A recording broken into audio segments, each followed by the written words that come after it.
I don't know what we're going to talk about today. Maybe I'll think of something. Or maybe I'll just be out here walking.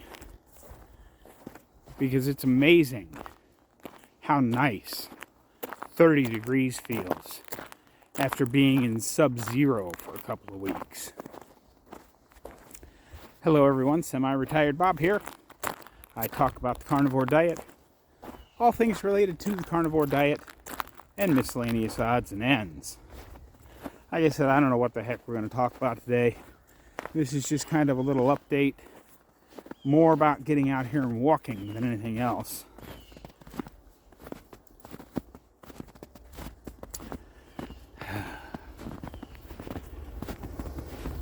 I actually started up my truck, got it cleaned off, and went up to the store this morning. Got out and did some stuff. Of course, these people still haven't done their walkway. But at least where other people have walked through the snow, it's warm enough today that things are starting to melt.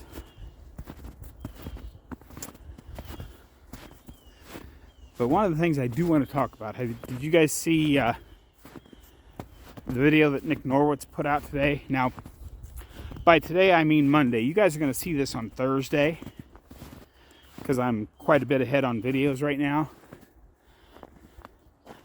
But on Monday, he put out the results of his Oreo versus statin thing. You know, and the whole theory behind everything is that the reason people on low-carb diets, especially those that are lean, their VLDL elevates to carry more energy around the body in the form of fats. I'm probably not going to explain this really well, so if you want to see the whole story, go find him, Nick Norwitz. It's pretty easy to find. It's got a big thumbnail on it that shows Oreos on one side of the scale and statins on the other. But the bottom line to this thing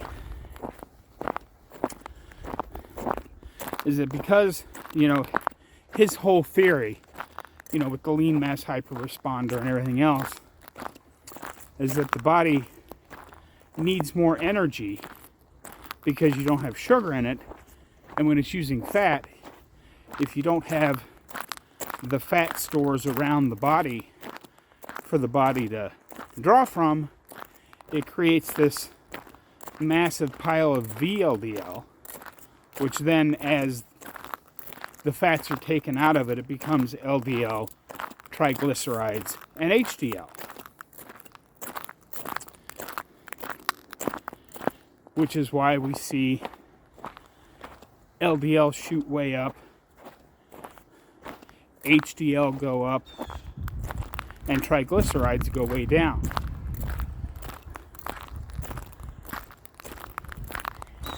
And I found it very interesting. I forget what the exact numbers were. Like I said, you can watch for yourself. He did, I think it was 16 days of eating 12 Oreos a day. And he, of course, did this under the, you know, with his doctor looking on and his cardiologist. So he was getting blood tested and all that kind of stuff. This is not to say Oreos are health foods. And I don't say you should be adding Oreos into your diet. That's just dumb. Because as you'll see in a video that's coming out sometime in the very near future, because I had another discussion with Professor K yesterday, there is zero evidence that cholesterol of any kind is linked with heart disease or any other bad outcome in the human body. So you can take that for what it's worth. That whole episode's going to be coming out, but what he did is he had his period of Oreos, which was a couple of weeks, and tested the results. and then had a washout period, which means he stopped doing any kind of intervention, just went back to his regular diet and let his LDL return to where it normally is at what we would call baseline. And for him, that's quite high. And then he did, I believe it was 3 months of high-dose statin therapy. 3 months versus a couple of weeks. And the results on this are just shocking. And really adds another layer of support for the lipid energy model that he and Dave Feldman have been talking about for a couple of years now. And it's another, what I believe, another little nail in the coffin of the standard thinking of the lipid hypothesis that, you know, fats are bad and high cholesterol is bad and all of that. But the end results, I believe the statin therapy, like I said, you can go watch the video for yourself, but the end result was statin therapy over multiple months lowered his LDL by about 35%.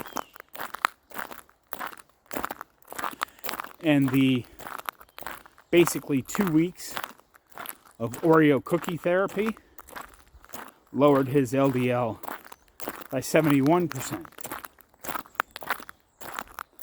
Think about that for a minute. And I have to wonder if, you know, if we accept the fact that none of the studies, or very few of the studies, over the last 30, 40 years have been working on even the correct hypothesis, how much of current science by nutrition, how much of that can we actually say this is good stuff? How much of that can we, you know, rely on?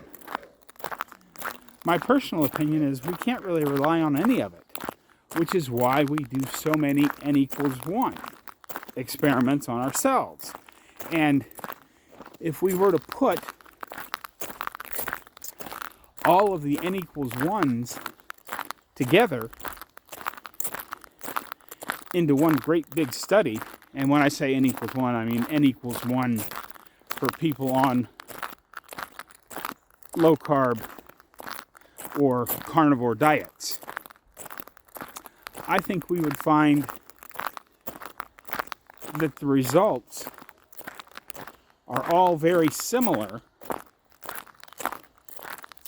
and go completely against what the standard thinking is. Because all of the standard thinking has been created on people eating standard Western diets. You know, high carb, low fat. And I think this is, you know, could end up being labeled as one of the biggest mistakes in the history of humanity. I can't say that as a fact because there is no science that proves cause and effect. You know, we talked about this a few days ago, but we might as well bring it up again here since I'm kind of struggling for stuff to talk about today, because I really just wanted to get out here and enjoy this 30-degree day, because it's really nice out compared to what it has been. You know, if we go back to the studies of cigarette smoking, we will find that there is no actual, you can't claim cause and effect because it's all epidemiology.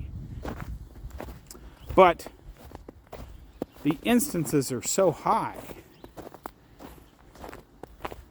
there's such a huge correlation of pack years of smoking versus lung cancer that it's really hard to ignore. And we'll call the cigarette smoking studies War and Peace, the entire book of War and Peace. Whereas nowadays, today, all of the studies that they're doing, they're trying to convince you that they're tiny little associations that are basically meaningless and would equate to one page of the book War and Peace, if you want to do that kind of a comparison.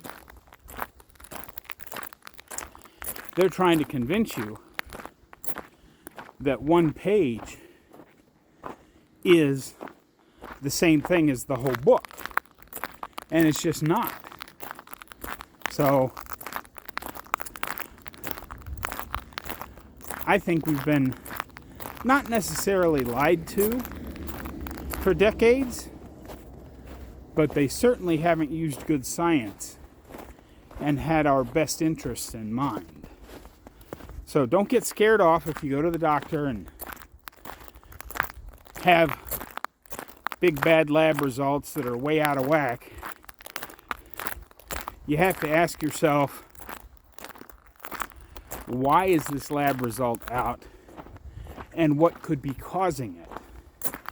Not just immediately go to, oh, well, that's way out of what they say the normal is, so I need to get myself back to normal. I don't know that I go for that. But anyway, I think I've talked plenty long. Let's go ahead and flip the camera around and cue the music.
Okay, cut the music.